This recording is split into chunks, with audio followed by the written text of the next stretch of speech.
verse 7.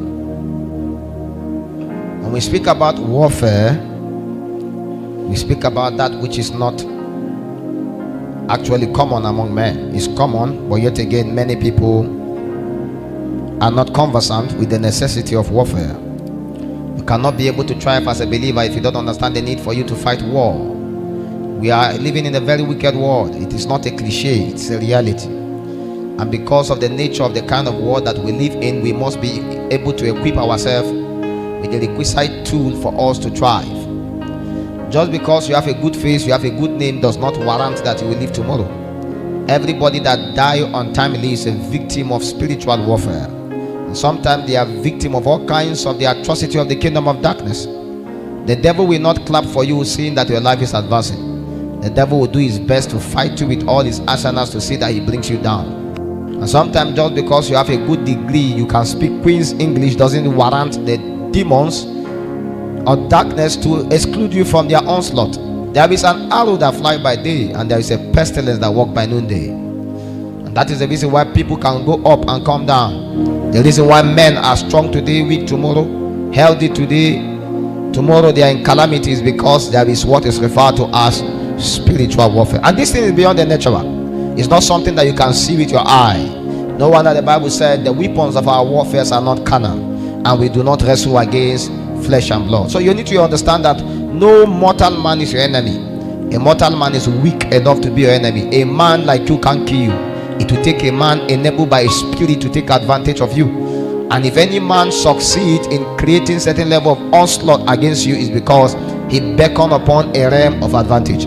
What that means is that in spiritual warfare, men take advantage of spirit to war. And that is why a believer must also understand his advantage in the spirit to be able to stand and build a defense in the days of adversity. Woe unto you when that day come, you are not yet prepared. Why?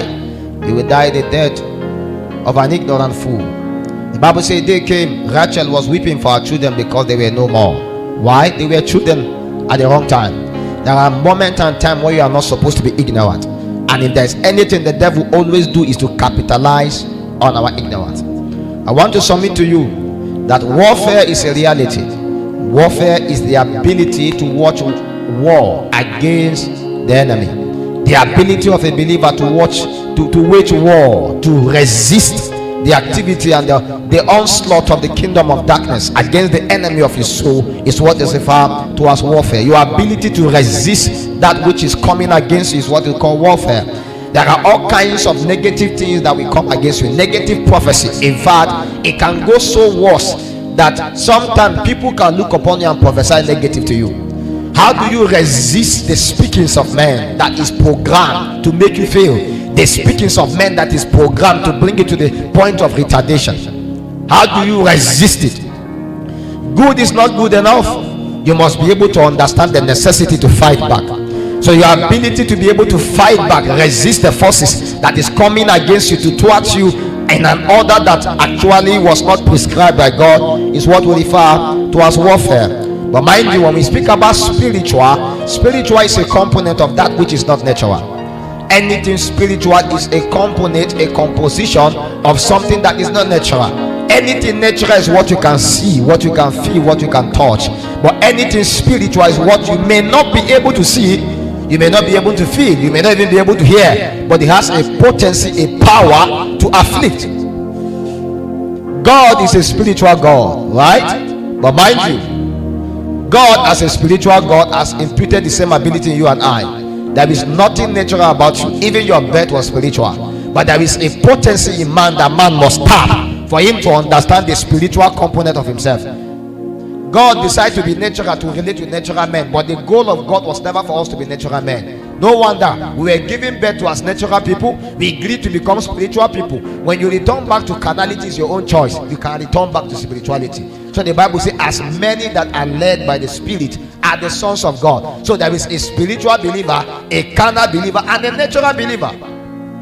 So a believer naturally was designed to be a spiritual believer. And a spiritual believer is a believer that understands the operations of the Spirit, take advantage of it, and is being led by the Spirit of God. The moment you give your heart to Christ Jesus, you are no longer natural again. Now you become spiritual. Spirituality is the transfusion of God into your spirit. Immediately God, who is spiritual, enter into you that is natural. He colonizes you. Now you become spiritual. So you cannot say that you are a natural being. You are actually a spiritual being. The same way that an innocent child can believe that he can get possessed and now he can belong to a society. The moment the Holy Ghost enters inside of you, you give Jesus access into your spirit. You are not a human being again. The Bible says you are now a new creature. You are regenerated. You are recreated. The name they call you should be changed, because that is not who you are.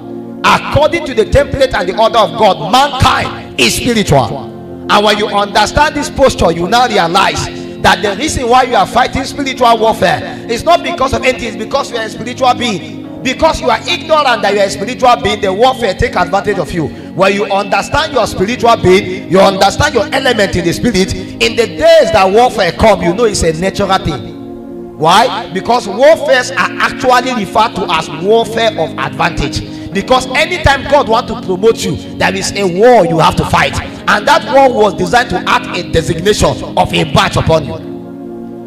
So anytime we speak about spiritual warfare, is a spiritual operation designed to elevate a believer. But a believer that does not understand his nature as a spirit being will be deprived in the days of warfare. Why? He has not activated his spiritual element. So you are weak in the days of battle, not because you are not empowered by God, but because your strength is small. By the time your strength is empowered by God, you will love warfare the more. Why? Because you will enjoy dealing with the kingdom of darkness.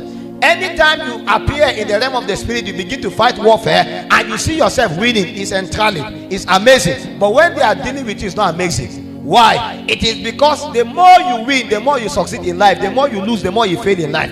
All your failures in life are accredited to a warfare you have not succeeded to excel in the spirit. So if you understand the technology of the promotion of God, you will demand for more warfare. Why? Because more warfare you get is more promotion. It's like a soldier that is always waiting for when they will go for the next war, knowing fully well that after the war there will be promotion. But the challenge is that you are going for war, you are not guaranteed you will return back. It is the same way that in spiritual warfare, many people have become casualties of spiritual warfare. Not because they wanted to be casualties, but because their strength is not small, or because their strength is small. So the Bible speaking says we are coming upon the day and the time when only those that know the Lord their God shall be strong, and they should do exploit. Why? Because in the days of battle, the strategy of the kingdom of darkness is inhibition. The kingdom of darkness wants to inhibit you. That calling of God, that assignment, that vision, that purpose, that mandate that God gave you, never to be fulfilled. Because the fulfillment of that purpose is to the detriment of the kingdom of darkness. Why should the kingdom of darkness allow you to prosper in a kingdom where they themselves want to colonize? So for us to excel as believers upon the face of the earth, there must be a force against the radiant nature of the force of the kingdom of darkness. If anyone excels, it's because he has fought warfare and won the warfare. So you need to be able to understand that when God wants to promote you, he allows certain devils to come. Why? By the time you conquer, then you are promoted. Spiritual warfare is part of our lot and portion, and whether you like it or not, like persecution is part of what we must go through. And any believer that is not acquainted with spiritual warfare will fail. It's not the matter of time, except you are not aware, but you are meant to actually succeed in the days of warfare. And like I believe, and I always believe, that sometimes growth is the only answer to escape the onslaught of the kingdom of darkness. Whether you like it or not, every level there is a devil, but you can grow above the devil in the level. Nobody says you should remain equal with any demon. You can grow above them. Why? In the realm of the spirit there is rank. Anybody can elevate, anybody can grow, anybody. One beautiful thing about the realm of the spirit is a legalistic ground. Somebody can be your mentor today, tomorrow is a pauper. Somebody can be a billionaire today, tomorrow is run down to nothing. Somebody can be your pastor today, tomorrow you find him in a beer parlor. Not because he wished to, a warfare came upon him and he was swallowed. It is a mystery of Kadesh Barnea, how mighty men fall. The Bible says a time came, the bow of the mighty men was broken. So those that think they are strong sometimes have to stand strong. Why? In the days of warfare, the strength of men is demanded to be reduced. This is the reason why many men rose up and came down. Not because they wanted to. Forget the pattern in their family. If there was a pattern in their family, but they became great. How did they become great? That means they challenged that pattern and they went up. But you must be able to understand, because the nature of warfare is a perpetual continue. You have to continually fight. If not, one day you will discover that you have been conquered. The bow of the mighty man can break.